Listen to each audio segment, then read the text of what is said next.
Paul Harris, Senior Product Manager from Huawei. I'm sure you've all heard of Huawei. I don't fix phones. I've been asked that a couple of times. I've brought some props as well to give you an idea of what I'm going to discuss today. Is storage a subject you're all familiar with, comfortable with? There's lots of acronyms and things like that. You're familiar? I'll pick on you then. No, I'm joking. I won't, much.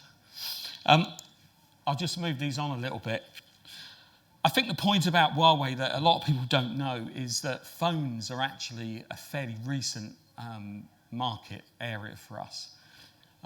We've actually spent a lot of time and money in the IT industry. And what a lot of people don't really get is what that entails in terms of how we compare to other industries out there. So interestingly, some pharmaceuticals, some car manufacturing companies, you know, we're sixth in the world in terms of R&D spend. So we develop a lot of new technologies. And what I'm going to talk about today is SSD or flash, a term everybody's comfortable with, flash, SSD, yeah? So I'm going to touch on what we're doing in that marketplace and why the R&D piece is very important. You know, how are we changing the market? How our technology is game-changing in terms of cost of that technology. So it's about 15% actually of our overall revenues go into R&D. This slide here, a lot of people didn't know that we came into the market with a company called Symantec. Huawei Symantec, HS, was a company that we co-developed a lot of storage products with. So we aren't by any means new to this industry. It's just that we've sat behind a lot of other people's brands up until now. We've got 3,000 R&D engineers just for storage. So we're big player in that space. Lots of organisational memberships like IEEE and things like that. Loads of patents. So really the message is, storage is, for us, a developing market, but it's one that we've been playing in for some time. That's our HQ in China, by the way, Shenzhen. It's actually opposite a company called Foxconn, who you may have heard of, who make a lot of iPhones and things like that. So Shenzhen is about 12 kilometres wide, and it's where all of our manufacturing and R&D processes take place. We ship a lot of that manufacturing into Europe now, and actually we ship a lot of R&D into Europe. And we've actually got some R&D centres in America, interestingly. Right, moving on. The Gartner Magic Quadrant. Have you seen this at all today? No? There you go, I'm the first. So as you look across really to where we are here, our intention is to continue our journey into this leader space in the Magic Quadrant, along with names that you're probably very familiar with, HP, EMC, Dell, all those kind of people. So we're up here in the top right. And for the first time last year, we overtook Hitachi in terms of that market share. So that's all good. In terms of growth, because we were a challenger brand recently, our growth has been very aggressive. So as I say, we overtook Hitachi for the first time in terms of that growth. So again, we're surging on. Flash is really where everything is pretty much where all the action is. So I'm going to spend a lot of time talking about that. As it says there. We do play in the cloud space. We do play in the AI space. Anybody into AI here? AI? A little bit? So we play in that space as well. But I'm going to talk about this one on the left. I've actually got some props with me to hand you to give you an idea of where these trends, what these technologies look like, the so what factor. You've heard a lot about SSD and flash, but so what? Why is it important? You know, why should we care? All of this stuff over here, nothing to do with IT per se, all to do with business challenges, you know, smartphones. Smart cars, the driverless car, etc., etc. All these demands, drones, and all this data that is being generated out there. Nobody I've met ever wants less storage. Most customers want more storage. Unless you know of anybody, I don't know of anybody who says, actually give me less capacity, smaller drives, please. Most people want more capacity. Most people want better performance. Most people want less latency, and they don't want to pay more for it.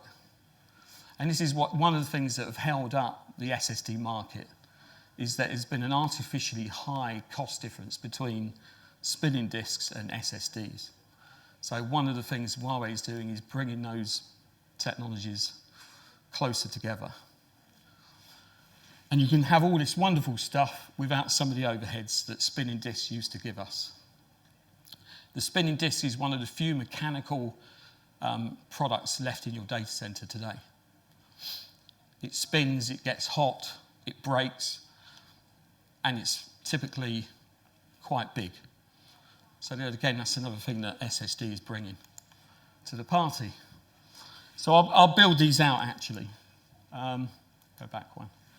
So by the end of last year, we got rid of 15K spinning disks because, frankly, with SSD, it was surplus to requirement. By the end of this year, we'll get rid of 10K spinning disks. Again, because SSD will come down in cost. What it will also do is get bigger in terms of capacity.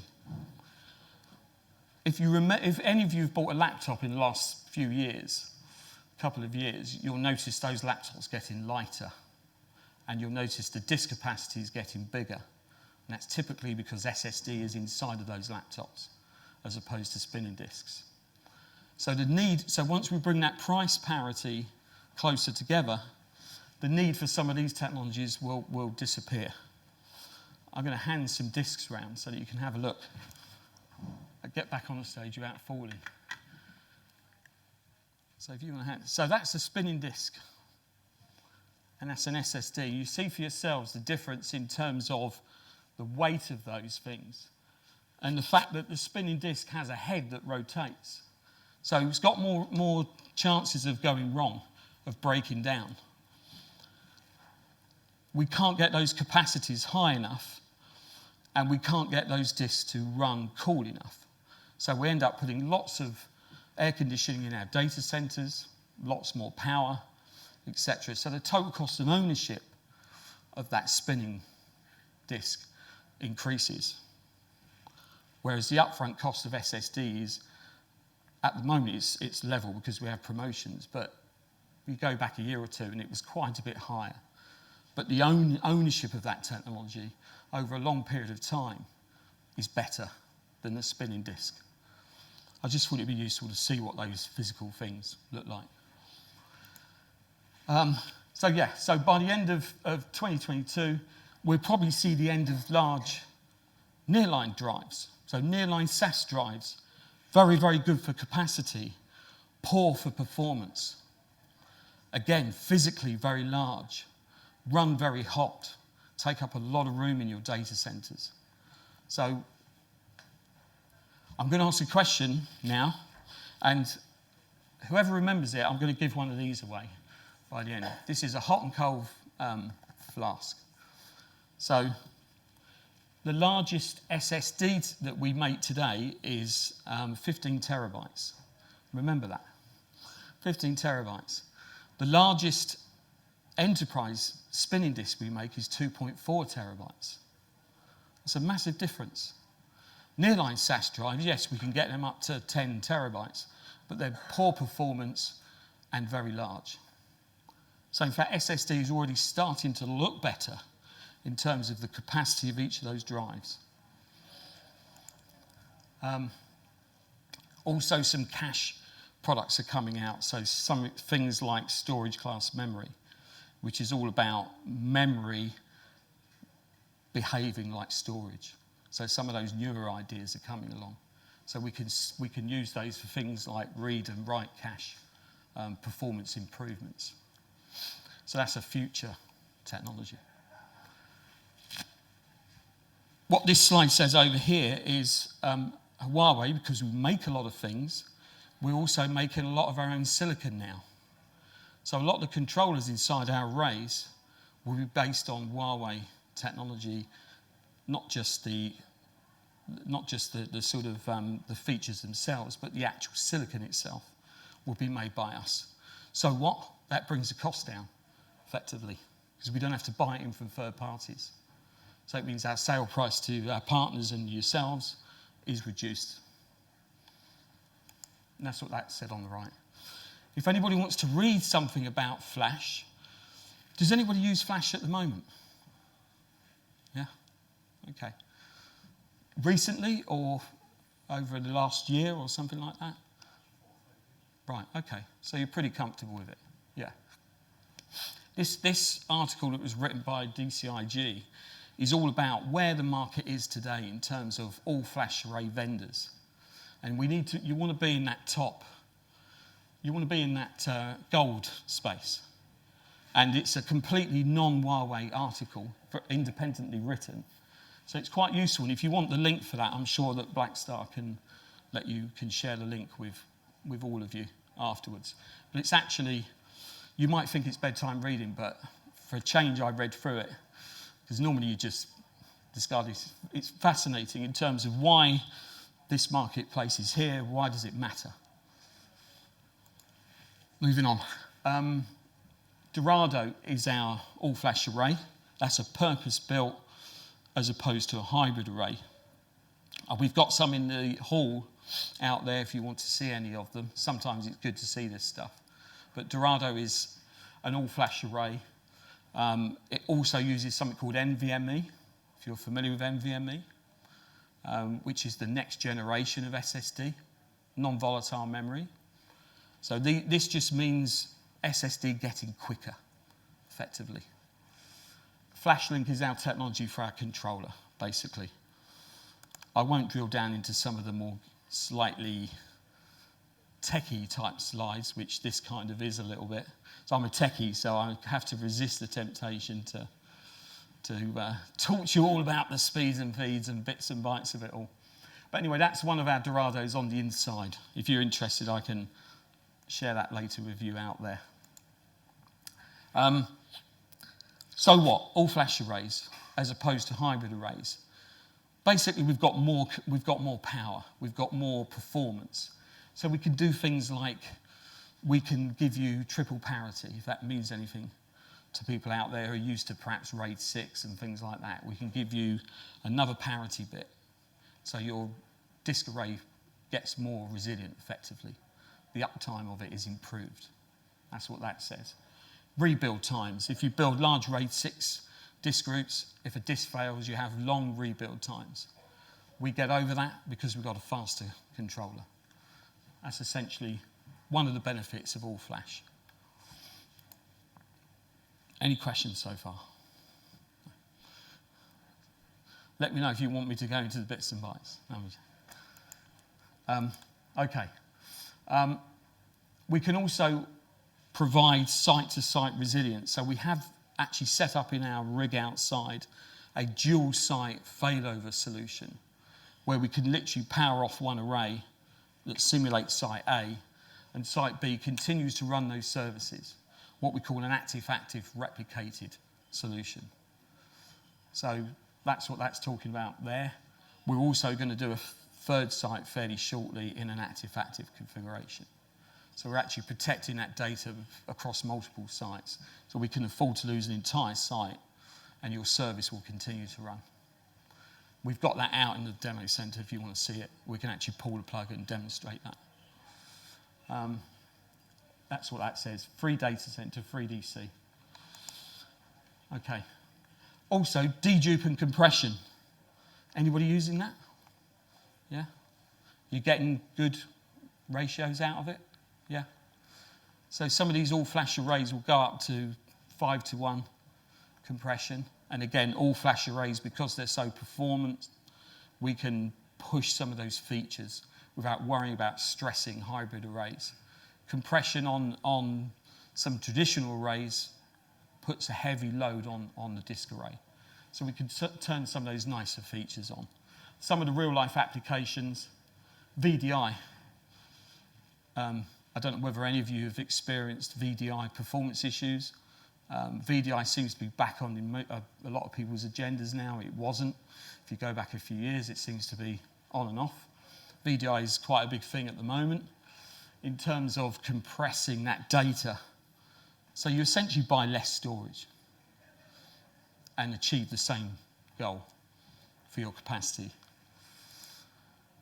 And these are some of the scenarios where we can demonstrate some of that compression. It's a bit of an eye test. Don't expect you to have a read of every one of those. But as you can see, VDI is right up there in terms of the data that we can compress on these arrays.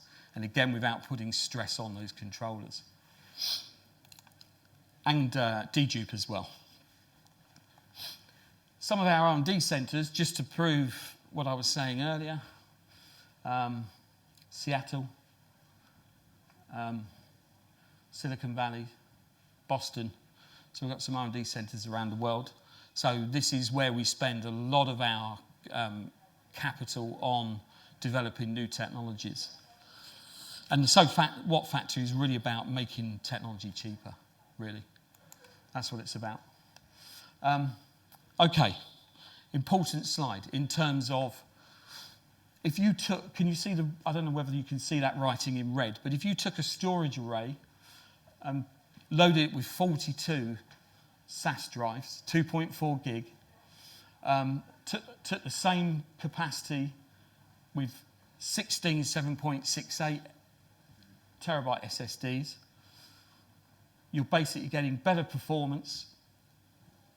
The performance figure goes through the roof, 20 times the performance of that same spinning disk array, less power and a smaller footprint. So you think about your data centers loaded full of disk trays with all those spinning disks inside them, and you do a comparison with SSDs, that's less than half of the capacity in an SSD array, 20 times the performance, 37% less power, and 50% less capacity. So this was one of our own arrays we compared that with. We took an all-flash and a spinny disk array and compared them. And some of the figures over here fall off the stage. Cost savings as well, because we brought that SSD pricing down to meet the cost of a per gig of a spinning disk, effectively. So in fact, with these hidden costs, SSD just stacks up even more because all the TCO costs are reduced. That's really what that is saying. Really, this is just touching on some of our other products. We have some things like Robo, remote office, branch office. So we actually make products that we can deploy out into, say, a bank or a retail company that has lots of different offices, but not necessarily IT in those offices to run those systems.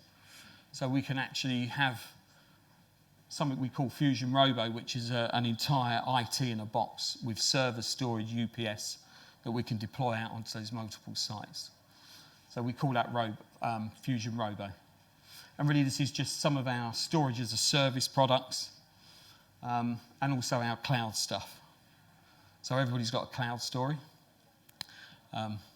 We do. So those are some of our partners, T-Mobile and Orange. Excuse me. Okay. All-flash arrays. If you want sub-millisecond performance, microsecond performance, that's one of the things it brings to the party. The data reduction, NVMe or SAS. So technologies you're already familiar with. And these are our products down the bottom. Product names. We call it Dourado. It's a fast fish, basically. Some of our solutions. So we can actually migrate previous systems over to Huawei ones online without taking those systems down. And we've got software that allows us to do that. We call it smart virtualization. Consolidation. Proactive care. on those storage arrays once you've bought them, i.e. the storage array will tell us when disks are degrading and things like that, so we can replace them under warranty. Actually, we're also doing something called the Flash Ever program. So if you buy into one of our products today, in 3 years' time, you'll get a free upgrade to the latest technology. And we call that Flash Ever. So there's only a couple of vendors that offer that. And it's not a massive change to buy into that program. You literally buy a support contract, and with that, in 3 years' time, when there's the latest and greatest technology, we come and remove the controllers and replace them with the latest. And that's called Flash Ever. And that's this one over here. Online forever with Flash. A techie slide. As we go towards bigger, faster drives, this QLC bit here, basically we've got a 32 terabyte SSD in beta at the moment, so they're getting larger. They're obviously already, the performance thing is a given with SSD, so we're going to get lots of IOPS out of it. What people want now is those greater capacities. And we're going to move towards this thing called storage class memory, which is all about getting rid of disks, basically, and using memory which is low latency, very performant, etc. But at the moment, there's a high cost for that. It needs to be more commoditized, which we will help to do. Heard of storage class memory? Okay, NVMe. I don't know how much you're familiar with that technology.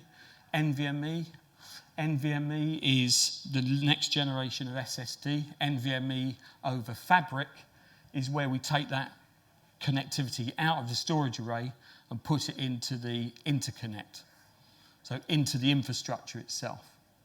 So all those issues with SCSI and SAS, some of those restrictions, effectively, we get rid of those. We have more channels, we can speed up the connectivity between the host and the storage. So keep an eye out for that. It's called NVMe over Fabric. That one there. Pointer doesn't work. That one there. Basically more performance, low latency. Dourado, that's where it's going. Basically, we're going to have a V6 version. I can't tell you too much about that, but it's going to have more features, effectively. And that's what an NVMe over Fabric network conceptually looks like. This is a game changer in terms of you don't have to be in a fibre channel environment. You can be in an iSCSI or fibre channel environment. And you can make that network very large. You can have your NVMe arrays down here, or JBOF, just a bunch of flash. Anybody heard of JBOD? It's obvious, right? Just a bunch of flash. If it's not an acronym you're familiar with yet, we love acronyms in the storage industry, and that's the latest one for you to get used to. Just a bunch of flash. So our NVMe Fabric going up into our storage arrays, these networks get very big before you have to start worrying about latency, issues of connectivity, what is compatible, what isn't, all those kind of things. So I've just been given a time check. I think we're nearly there. So remember that acronym. SPC benchmarks, if you read it, the SPC, Storage Performance Council, we're up there. Our unified disk arrays, we can support any protocol you can think of.